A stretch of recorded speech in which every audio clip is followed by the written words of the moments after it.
Thank you so much for attending my PowerPoint presentation on the most hidden CIA secrets you shouldn't know explained. First up is Operation Midnight Climax. Operation Midnight Climax was a CIA program that ran from 1953 to 1965, in which federal agents set up fake brothels in San Francisco and New York City, hired prostitutes to lure unsuspecting men inside, drugged them with LSD without their knowledge or consent, and then watched them through two-way mirrors while taking notes. This was considered legitimate scientific research by the United States government for 12 consecutive years. The operation was run by a man named George Hunter White, a Federal Bureau of Narcotics agent working with the CIA, who documented in his own reports that he would sit behind the mirror drinking martinis from a pitcher while observing drugged civilians stumble around having the worst night of their lives. His job description was literally get drunk and watch people you poison. Your tax dollars paid for this. He received a federal salary. The safe houses were decorated to look like normal apartments, except for the large two-way mirrors and the recording equipment hidden throughout the rooms. The CIA paid sex workers to dose their clients' drinks with LSD and other substances as part of MK Ultra, the agency's larger mind control research program. The men who were drugged had no idea they were being experimented on. They thought they were just having a normal evening with a prostitute, which is already a morally complicated situation. And then the CIA made it exponentially worse by turning them into unwitting test subjects. The ostensible goal was to study how mind-altering substances could be used for interrogation and behavioral modification. The actual methodology was, let's see what happens when we give random people acid in a sex dungeon. Groundbreaking stuff, truly the pinnacle of the scientific method. I'm sure the research yielded invaluable intelligence and wasn't just an excuse for federal agents to run taxpayer-funded brothels. Operation Midnight Climax was part of the broader MK Ultra program, which we'll discuss more later. But this particular sub-project really highlights the CIA's commitment to doing absolutely unhinged things in the name of national security. The program was finally declassified in 1975 during the Church Committee investigations, which revealed decades of illegal CIA activities to a horrified public. George Hunter White retired with full benefits. Next up is a project that cost $20 million to learn something everyone already knew: Acoustic Kitty. In the 1960s, the CIA spent approximately $20 million on a project called Acoustic Kitty, which involved surgically implanting listening devices into cats with the goal of turning them into mobile espionage equipment. The logic here was that cats could wander near targets without arousing suspicion, allowing the agency to eavesdrop on conversations. The fatal flaw in this plan, which apparently required years of research and millions of dollars to discover, is that cats are cats. The surgical procedure involved implanting a microphone in the cat's ear canal,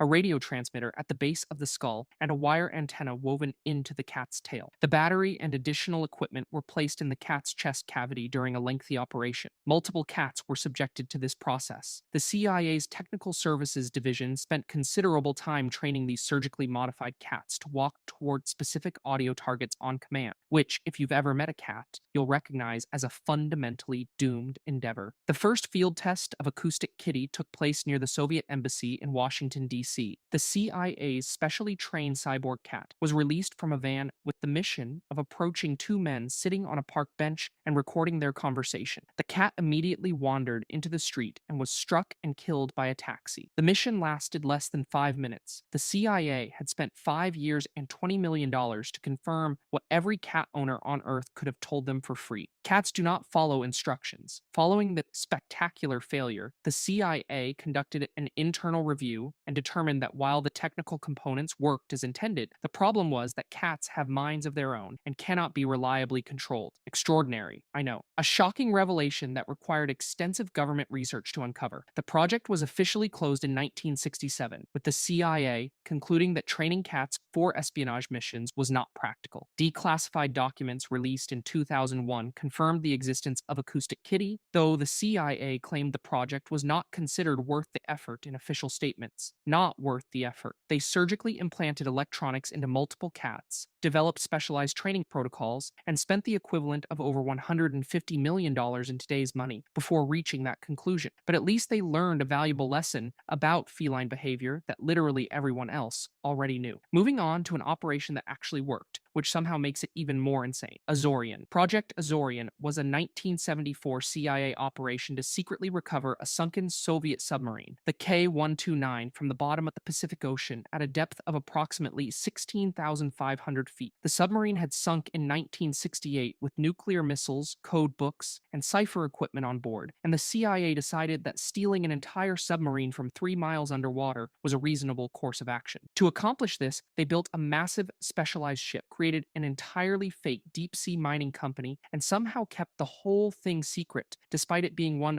of the largest covert operations in history. The cover story involved Howard Hughes, who was used as the public face of the operation. The CIA constructed a ship called the Hughes Glomar Explorer, ostensibly designed for deep sea mining of manganese nodules from the ocean floor. This wasn't just a small cover operation. They built an actual functional ship that was 619 feet long, established a legitimate seeming mining company, produced technical papers about manganese nodules, and convinced the world that Hughes was investing in experimental mining technology. The ship cost over $350 million to build, which doesn't include the operational costs, submersible barge, or the massive claw mechanism designed to grab a submarine off the ocean floor. In the summer of 1974, the Hughes Glomar Explorer sailed to the recovery site and successfully grabbed the K-129 with its retrieval system. However, during the lifting process, a portion of the submarine broke apart, and only the front third was recovered. This section still contained 2 nuclear torpedoes, some code books, and the bodies of 6 Soviet sailors, who were later buried at sea with military honors in a filmed ceremony. The CIA considered this a partial success. They spent over $800 million, over $4 billion in today's money, to recover approximately 1/3 of a submarine. The entire operation remained classified until 1975, when investigative journalist Jack Anderson broke the story. The CIA attempted to convince news organizations not to publish details, arguing it would compromise national security, and several outlets agreed to delay publication. This is how we got the term Glomar response, which is now a legal standard meaning an organization will neither confirm nor deny the existence of responsive records. The CIA's submarine heist literally created a new category of non-answer in Freedom of Information Act law. The audacity of Project Azorian is genuinely impressive. They built an entire fake industry, constructed a ship the size of 2 football fields, conducted a covert recovery operation in international waters, and maintained operational security involving thousands of people for years. It actually worked, which somehow makes it more insane than if it had failed immediately like Acoustic Kitty. The competence is almost more disturbing than the incompetence. Next up is an operation that never happened, but the plan itself is worse than most things that did. Operation Northwoods. Operation Northwoods was a 1962 proposed plan by the Joint Chiefs of Staff to commit terrorist attacks against American civilians and military targets, blame them on the Cuban government, and use the resulting outrage as justification for a military invasion of Cuba. This wasn't some low-level suggestion that got immediately rejected. This was a formal proposal that made it all the way to President Kennedy's desk, with the full approval of the highest-ranking military officials in the United States. The document is now publicly available. You can read it yourself. The proposals included sinking boats carrying Cuban refugees fleeing to Florida, staging attacks on the U.S. naval base at Guantanamo Bay, blowing up American ships in Cuban waters, orchestrating violent terrorism in American cities, including Washington, D.C. and Miami, and hijacking civilian aircraft. The plan explicitly stated that casualties would be acceptable if they helped generate sufficient public support for war. They were proposing to murder American citizens and U.S. military personnel as a geopolitical strategy. The memo is 13 pages long and disturbingly detailed. One proposed scenario involved creating an incident where a civilian airliner would appear to be shot down by Cuban forces. The plan called for loading an aircraft with passengers who were actually CIA agents using fake identities, having them land at a secure base, switching the plane with an identical remote-controlled drone, and then destroying the drone over Cuban airspace while announcing that a civilian flight full of college students had been shot down. Another option was simply blowing up an actual U.S. ship in Guantanamo Bay and blaming Cuba, generating a Remember the Maine-style rallying cry for invasion. The document suggests developing a communist Cuban terror campaign in Miami and other Florida cities, including bombings and targeted attacks on Cuban refugees, to make it appear that Castro was attempting to intimidate the exile community. It proposes sinking a boatload of Cubans attempting to reach Florida and publicizing the tragedy as evidence of Cuban brutality. The creativity applied to designing false flag operations is genuinely remarkable. They put thought into this. Multiple people sat in meetings and refined these ideas. The plan was presented to President Kennedy by Chairman of the Joint Chiefs of Staff Lyman Lemnitzer in March 1962. Kennedy rejected it, which is presumably why we're not currently reading about this in the successful operations section. Lemnitzer was transferred to a NATO command position in Europe shortly afterward. The operation remained classified for 35 years until it was released in 1997 by the John F. Kennedy Assassination Records Review Board, which is how the American public learned that their military leadership had casually proposed domestic terrorism as policy. The most disturbing aspect of Operation Northwoods isn't that someone suggested it, it's that it received institutional approval at the highest levels of the military command structure. Multiple generals looked at this plan and signed off on it. They thought this was reasonable. The proposal exists as a physical document with official signatures and memo formatting filed away in the National Archives like it's a budget report. Let's move on to a document that's somehow worse because the activities it describes actually happen. Family Jewels. The Family Jewels is a 693-page internal CIA document compiled in 1973 that catalogs the agency's illegal and improper activities conducted between 1959 and 1973. CIA Director James Schlesinger ordered its creation in the wake of Watergate when he realized the agency might have additional scandals that could surface. So he asked CIA employees to report any activities that might be considered illegal or outside the agency's charter. They responded with 693 pages of crimes. The CIA essentially created a comprehensive self-incrimination document and named it like a treasured heirloom. The contents include domestic surveillance programs targeting American citizens, assassination plots against foreign leaders, illegal wiretapping, unauthorized mail opening campaigns, drug testing on unwitting subjects, and infiltration of domestic organizations. The targets weren't foreign spies or terrorists. They were journalists, anti-war activists, civil rights leaders, and political dissidents. The CIA, an agency explicitly prohibited from domestic operations by its founding charter, spent over a decade systematically violating the constitutional rights of American citizens and kept detailed records of doing so. Operation Chaos, one of the programs documented in the Family Jewels, involved the CIA spying on over 7,000 American citizens and creating files on more than 300,000 individuals and organizations involved in anti-war activities. The agency infiltrated peace groups, tracked the movements of activists, and compiled dossiers on Americans exercising their First Amendment rights. Eight Lingual was a program that involved opening and photographing private mail between the United States and the Soviet Union. Between 1953 and 1973, the CIA opened, photographed nearly 250,000 pieces of mail, including correspondence from senators and congressmen. This was illegal under federal law. They did it anyway and documented it thoroughly. The assassination plots are detailed with remarkable candor. The document includes plans to kill Fidel Castro using methods ranging from poison cigars to exploding seashells to mafia contracts. It discusses plots against Patrice Lumumba in the Congo, Rafael Trujillo in the Dominican Republic, and the Diem brothers in South Vietnam. Some of these plots were successful, others failed spectacularly. All were documented in writing with the kind of bureaucratic detail you'd expect from expense reports. The Family Jewels was partially released in 1975 following the Church Committee investigations, which led to major intelligence reforms and the creation of congressional oversight committees. The fuller version wasn't declassified until 2007, when the CIA released a more complete version to the public. Notably, this document was compiled after the CIA had already destroyed most of the MK Ultra files in 1973, meaning the drug experimentation programs are underrepresented in the Family Jewels. The 693 pages of admitted crimes are what remained after they destroyed evidence. The fact that this document exists is remarkable. The CIA, an organization designed to keep secrets, created a detailed catalog of its illegal activities and kept it in the archives. The name itself, Family Jewels, suggests a perverse pride in their clandestine work, even when that work involved systematically violating the rights of the people they were supposedly protecting. It's not a mistakes we made document, it's an inventory. Now let's discuss one of those MK Ultra sub-projects that was so disturbing it deserves its own section. Sub-Project 68. MK Ultra Sub-Project 68 was a CIA-funded program conducted by Dr. Ewan Cameron at McGill University's Allen Memorial Institute in Montreal from 1957 to 1964. Cameron developed experimental psychiatric techniques he called psychic driving and depatterning, which involved using electroshock therapy, drug-induced comas, and sensory deprivation to essentially erase patients' personalities and attempt to rebuild them from scratch. The CIA funded this research as part of their mind control programs. Dr. Cameron was simultaneously serving as president of the American Psychiatric Association, the Canadian Psychiatric Association, and the World Psychiatric Association while conducting these experiments. The most respected psychiatrist in North America was torturing patients with government money. The patients who entered Cameron's program were not criminals or prisoners of war. They were ordinary people seeking treatment for anxiety, postpartum depression, or minor psychological issues. They checked into a respected hospital expecting conventional psychiatric care. Instead, Cameron subjected them to weeks or months of depatterning, which involved inducing comas with drug cocktails, administering electroshock therapy at levels far beyond standard practice, sometimes up to 40 times the normal power, and playing repeated audio messages through speakers in their rooms or helmets placed on their heads. The messages would loop for 16 to 20 hours per day, sometimes for weeks continuously, while the patients remained unconscious or semi-conscious. The goal of depatterning was to completely break down the patient's existing personality, reducing them to an infant-like state where they would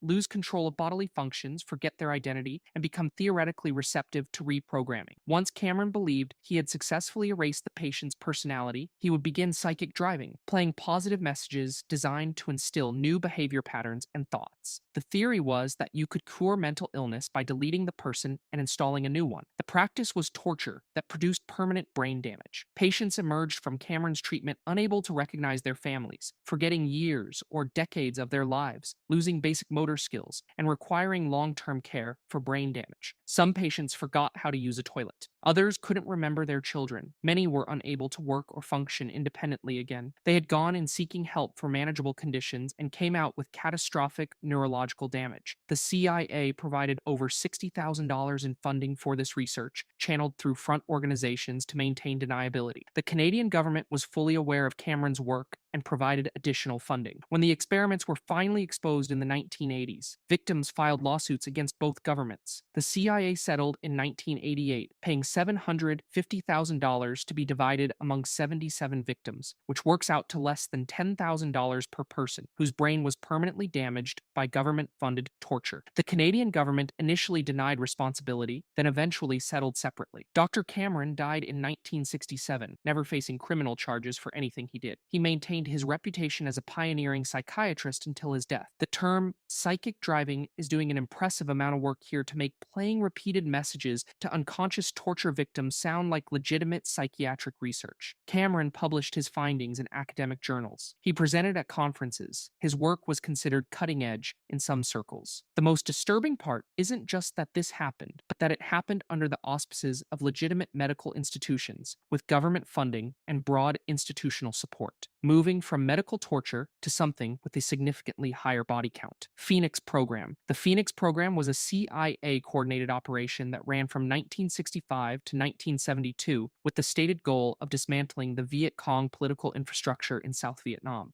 The actual implementation involved systematic assassination, torture, and abduction of suspected Viet Cong operatives and sympathizers, many of whom were civilians with no actual connection to the insurgency. CIA Director William Colby testified before Congress in 1971 that the program had neutralized between 20,000 and 41,000 people. Neutralized is doing extraordinary work as a euphemism here, considering it means captured, tortured until they switched sides, or executed without trial. The program utilized provincial reconnaissance units, South Vietnamese paramilitary forces advised and funded by the CIA, to conduct operations with essentially zero oversight or accountability. These units would identify suspected Viet Cong members through intelligence gathering, informant networks, and frequently through arbitrary accusations or personal vendettas. The quota system incentivized high body counts regardless of actual guilt, which predictably resulted in mass killing of civilians who were easier targets than actual guerrilla fighters. If your neighbor accused you of being VC sympathetic, you could be arrested, tortured, and killed with no due process, no trial, and no appeal. This was official policy. The torture techniques employed under Phoenix were extensively documented and include waterboarding, electric shock applied to genitals, rape, beatings, tiger cages where prisoners were kept in cramped cells and doused with lime, insertion of wooden dowels into ear canals, and field executions. These weren't rogue operators exceeding their authority. This was the operational methodology. Torture was standard procedure for interrogation, and many detainees died during or shortly after questioning. The program's own documents acknowledge that many of those killed were innocent civilians caught in dragnets or targeted based on false false intelligence. Congressional hearings in 1971 brought Phoenix program's atrocities to public attention. Colby testified openly about the death toll and defended the program as necessary counterinsurgency. He acknowledged that mistakes were made and innocent people were killed, but characterized this as inevitable collateral damage in guerrilla warfare. Congress heard testimony from service members who described the program's brutality firsthand, confirmed the use of systematic torture, and detailed the lack of any meaningful process to determine guilt before neutralization. Following these revelations, the program continued operating for another year before officially ending in 1972. The Phoenix program is a textbook example of how counterinsurgency doctrine can provide bureaucratic cover for mass atrocities. By framing extrajudicial killings as neutralization of enemy infrastructure, the CIA created a system where torture and assassination became routine administrative actions. The quota system ensured that units would meet their targets regardless of intelligence quality, because killing someone counted toward your metrics, whether they were actually Viet Cong or just a farmer someone didn't like. Success was measured in body counts, not in actual degradation of enemy capabilities. The casualty estimates vary widely depending on the source. The South Vietnamese government claimed over 80,000 neutralizations, though this number likely includes deaths unrelated to Phoenix counted to inflate success metrics. Even using the conservative figures Colby provided to Congress, we're discussing tens of thousands of people killed in a program that operated with minimal oversight, no judicial process, and systematic torture. That's not intelligence work. That's industrial scale extrajudicial execution presented as counterinsurgency strategy. And now for the operation that might be the most consequential on this entire list, specifically because it worked too well. Operation Paperclip.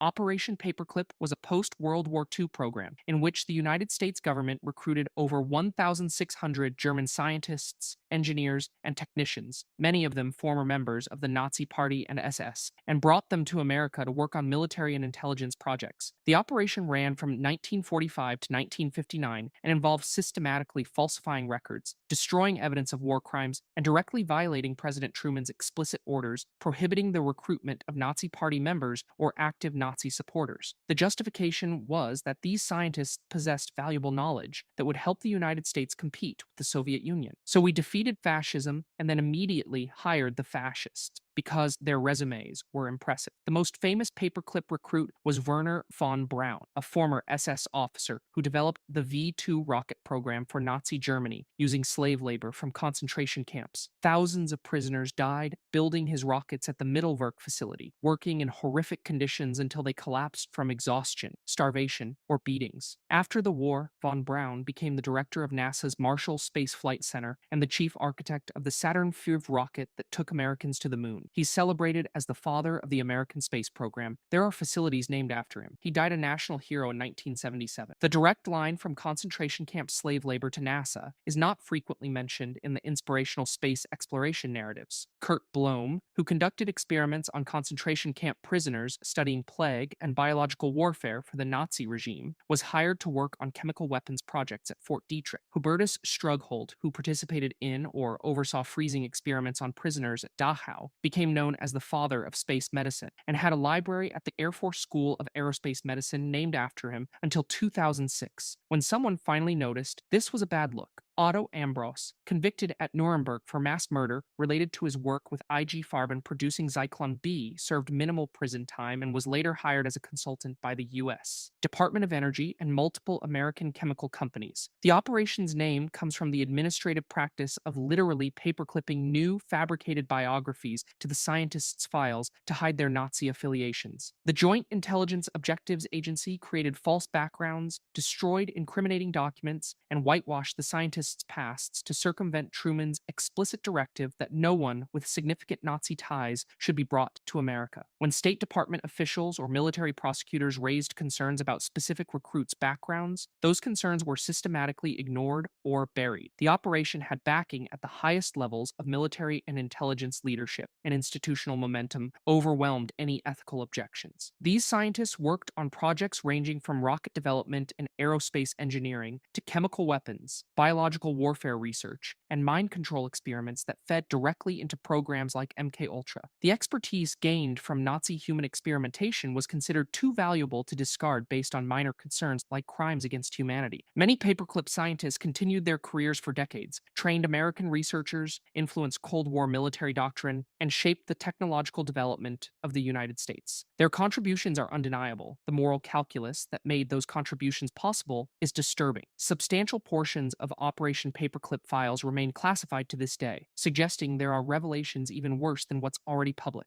The known information is damning enough. The United States government systematically recruited Nazi war criminals, gave them new identities, paid them taxpayer money, and allowed them to live comfortable lives working on American military and space programs. Many died of old age, never facing justice for their actions during the war. Some received honors and accolades for their post war work. This is not ancient history. This happened within living memory, involved thousands of people across multiple government agencies, and fundamentally shaped the technological landscape of the modern world. In conclusion, the CIA has conducted operations ranging from remarkably stupid to genuinely evil, often with substantial institutional support and minimal accountability, and you should absolutely read the declassified documents yourself. If you enjoyed this, check out the scariest CIA surveillance methods: Peace on Planet Earth.